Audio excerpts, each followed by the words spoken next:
ನಿನ್ನೆಯ ರಾಮ ಮಂದಿರದ ಉದ್ಘಾಟನೆಯ ಸಂಭ್ರಮಾಚರಣೆ ಭಾವೈಕ್ಯತೆಗೂ ಕೂಡ ಕೆಲವೆಡೆ ಸಾಕ್ಷಿಯಾಗಿದೆ. ಆದರೆ ಕೆಲವು ಕಿಡಿಗೇಡಿಗಳು ಇಲ್ಲೂ ಕೂಡ ತಮ್ಮ ಕಪಿಚೇಷ್ಟೆಯನ್ನು ಮುಂದುವರಿಸಿದ್ದಾರೆ. ಎರಡು ಗುಂಪುಗಳ ಮಧ್ಯೆ ಪರಸ್ಪರ ಕಲ್ಲು ತೂರಾಟವಾಗಿದೆ. ಬೆಳಗಾವಿಯ ಪಾಟೀಲ ಗಲ್ಲಿಯಲ್ಲಿ ತಡರಾತ್ರಿ ನಡೆದಂತಹ ಘಟನೆ. ಜೈ ಶ್ರೀರಾಮ್ ಘೋಷಣೆಯನ್ನು ಕೂಗುತ್ತಾ ಹೊರಟಿದ್ರು ಯುವಕರ ಮೇಲೆ ಮತ್ತೊಂದು ಗುಂಪಿನಿಂದ ಕಲ್ಲು ತೂರಾಟವಾಗಿದೆ. ತಕ್ಷಣವೇ ಸ್ಥಳದಲ್ಲಿದ್ದಂತಹ ಪೊಲೀಸರು ಲಘು ಲಾಠಿ ಚಾರ್ಜ್ ಅನ್ನು ಮಾಡ್ತಾರೆ. ಪರಾರಿಯಾದಂತಹ ಯುವಕರು ಕೆಲ ಹೊತ್ತು ಆತಂಕದ ವಾತಾವರಣ ನಿರ್ಮಾಣವಾಗುತ್ತೆ. ಮುಂಜಾಗೃತಾ ಕ್ರಮವಾಗಿ ಕೆಎಸ್ಆರ್ಪಿ ತುಕಡಿಯ ನಿಯೋಜನೆಯನ್ನ ಮಾಡಲಾಗಿದೆ. ಸ್ಥಳದಲ್ಲಿ ಸಿಸಿ ಕ್ಯಾಮೆರಾವನ್ನು ಪರಿಶೀಲನೆಯನ್ನು ನಡೆಸ್ತಾ ಇದ್ದಾರೆ ಪೊಲೀಸರು. ಯಾರ್ಯಾರು ಈ ರೀತಿಯ ಪುಂಡಾಟದಲ್ಲಿ ಭಾಗಿಯಾಗಿದ್ರು ಅಂಥವರ ಮೇಲೆ ಕ್ರಮಕ್ಕೂ ಕೂಡ ಪೊಲೀಸರು ಮುಂದಾಗ್ತಾ ಇರುವಂಥದ್ದು.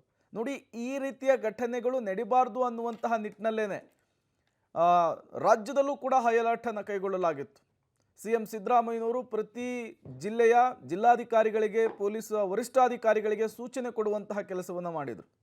ಇಡೀ ದೇಶವೇನೇ ಸಂಭ್ರಮಾಚರಣೆ ಮಾಡ್ತಾ ಇದೆ.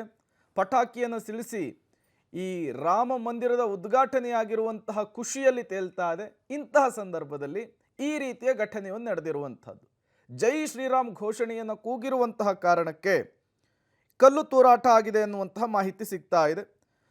ಒಂದು ಗುಂಪಿನ ಮೇಲೆ ಮತ್ತೊಂದು ಗುಂಪು ಕಲ್ಲು ತೂರಾಟ ಮಾಡಿರುವಂಥದ್ದು. ಈ ರೀತಿಯ ಕಪಿಚೇಷ್ಟೆಗಳಾಗಬಾರ್ದು ಅನ್ನುವಂತಹ ನಿಟ್ಟಿನಲ್ಲೇನೆ ಪೊಲೀಸರು ಬಿಗಿ ಬಂದೋಬಸ್ತನ್ನು ಮಾಡಿದರು. ಅತಿ ಸೂಕ್ಷ್ಮ ಪ್ರದೇಶಗಳಲ್ಲಿ, ಕೋಮು ಸೂಕ್ಷ್ಮ ಪ್ರದೇಶಗಳಲ್ಲಿ ಹದ್ದಿನ ಕಣ್ಣಿಟ್ಟಿದ್ರು. ಸ್ವಲ್ಪ ಯಾಮಾರ್ಬಿಟ್ರು ಕೂಡ ದೊಡ್ಡ ಗಲಾಟೆಗಳಿಗೆ ಈ ರೀತಿಯ ಕೃತ್ಯಗಳು ಸಾಕ್ಷಿಯಾಗಿಬಿಡುತ್ತೆ. ಅದಕ್ಕೆ ಅವಕಾಶ ಕೊಡಬಾರ್ದು ಅನ್ನುವಂತಹ ನಿಟ್ಟಿನಲ್ಲೇನೆ ನಿನ್ನೆ ರಾಜ್ಯಾದ್ಯಂತ ಪೊಲೀಸರು ಹೈಲೈಟ್ ಆಗಿರುವಂತಹದ್ದು. ಬೆಳಗಾವಿಯಲ್ಲಿ ಈ ರೀತಿಯ ಒಂದು ಘಟನೆ ನಡೆದಿದೆ. ಪೊಲೀಸರು ಈಗ ಕ್ರಮಕ್ಕೆ ಕೂಡ ಮುಂದಾಗ್ತಾ ಇರುವಂಥದ್ದು.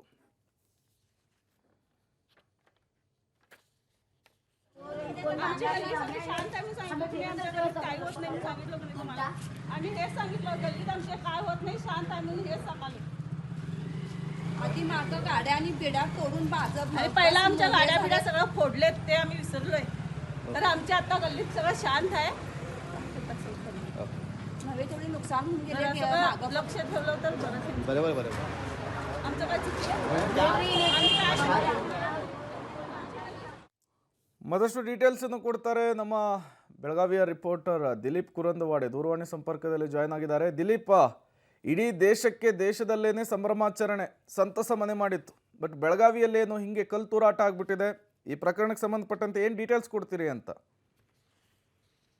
ಪ್ರೇಮ್, ಪ್ರಮುಖವಾಗಿ ಎರಡು ಗುಂಪುಗಳ ಪರಸ್ಪರ ಕಲ್ಲು ತೂರಾಟ ಘಟನೆ ನಡೆದ ಆತಂಕ ಇದೆ. ಬೆಳಗಾವಿಯ ಪಾಟೀಲ್ ಗಲ್ಲಿ ಘಟನೆ ತಡರಾತ್ರಿ ಒಂದು ಘಟನೆ ನಡೆದಿರುವಂತದ್ದು. ಇದಕ್ಕೆ ಯಾವ ಏನಂತ ಗೊತ್ತಾಗಿಲ್ಲ. ಆದ್ರೆ ಪ್ರಮುಖವಾಗಿ ನಾವು ಬೆಳಗಾವಿಯ ಕಮಿಷನರ್ ಅನ್ನ ಫೋನ್ ಮಾಡಿದಾಗಿಲ್ಲ, ಆತರ ಯಾವ ಘಟನೆ ನಡೆದಿಲ್ಲ ಅಂತ ಹೇಳಿದ್ರು ಅಂತ. ಆದ್ರೆ ಕೆಲವೊಂದು ಪ್ರತ್ಯಕ್ಷದರ್ಶಿಗಳ ಪ್ರಕಾರ ಒಂದಿಷ್ಟು ಕಲ್ಲು ತೂರಾಟ ಆಗಿರುವಂತದ್ದು ಮತ್ತು ಲಘು ಲಾಠಿ ಚಾರ್ಜ್ ಆಗಿದೆ. ತಕ್ಷಣವೇ ಲಾಠಿ ಚಾರ್ಜ್ ಆಗ್ತಂತೆ ಎಲ್ಲಾ ಗುಂಪಿನವರು ಓಡಿ ಹೋಗಿರುವಂತದ್ದು, ಎರಡು ಗುಂಪಿನವರು ಅಂತ ಹೇಳಿ ಮಾಹಿತಿ ಬಂದಿರುವಂತದ್ದು. ಪ್ರೇಮ್, ದಿಲೀಪ್, ಈ ಎರಡು ಗುಂಪುಗಳ ಬಗ್ಗೆ ಏನಾದರೂ ಮಾಹಿತಿ ಸಿಕ್ಕಿದೆಯಾ? ಒಂದೇ ಕೋಮಿಗೆ ಸಂಬಂಧಪಟ್ಟವರ ಅಥವಾ ಏನಾದರೂ ಬೇರೆ ಕೋಮಿಗೆ ಸಂಬಂಧಪಟ್ಟವರ ಅಂತ? ಒಂದು ಬೇರೆ ಕೋಮಿಗೆ ಸಂಬಂಧಪಟ್ಟರು. ಒಂದು ಕೋಮಿನ ಯುವಕರು ಜಯ ಜಯಕಾರ ಅಂತ ಹೇಳ್ತಾ ಹೋಗ್ತಾ ಇದ್ರು. ಅಲ್ಲಿ ಇನ್ನೊಂದು ಕೋಮಿನ ಯುವಕರು ಬಂದು ಕಲ್ಲು ತೂರಾಟ ಮಾಡಿದ್ರು ಅಂತೇಳಿ ಪ್ರಾಥಮಿಕ ಮಾಹಿತಿ ಸಿಗ್ತಾ ಇರುವಂತದ್ದು. ಆದ್ರೆ ಎಲ್ಲವನ್ನೂ ಕೂಡ ಈ ಘಟನೆನೇ ಬೆಳಗಾವಿ ನಗರ ಪೊಲೀಸರು ಹಲ್ಲೆಗಳೆದಿರುವಂತದ್ದು. ಮತ್ತೆ ಇತರ ಯಾವುದೇ ಘಟನೆ ನಡೆಸಲಂತ ಸರ್. ಆದ್ರೆ ಕೆಲವೊಂದಿಷ್ಟು ವಿಚಾರದಲ್ಲಿ ಯುವಕರು ಜೈ ಶ್ರೀರಾಮ್ ಅಂತ ಹೇಳಿ ಹೋಗ್ತಿದ್ರು, ಅವಾಗ ಈ ಒಂದು ಘಟನೆ ಆಗಿದೆ ಅಂತ ಹೇಳಿ ಪಾಟೀಲ್ಗಲ್ಲಿ ಒಂದಿಷ್ಟು ಜನ ಹೇಳ್ತಾ ಇರುವಂತದ್ದು.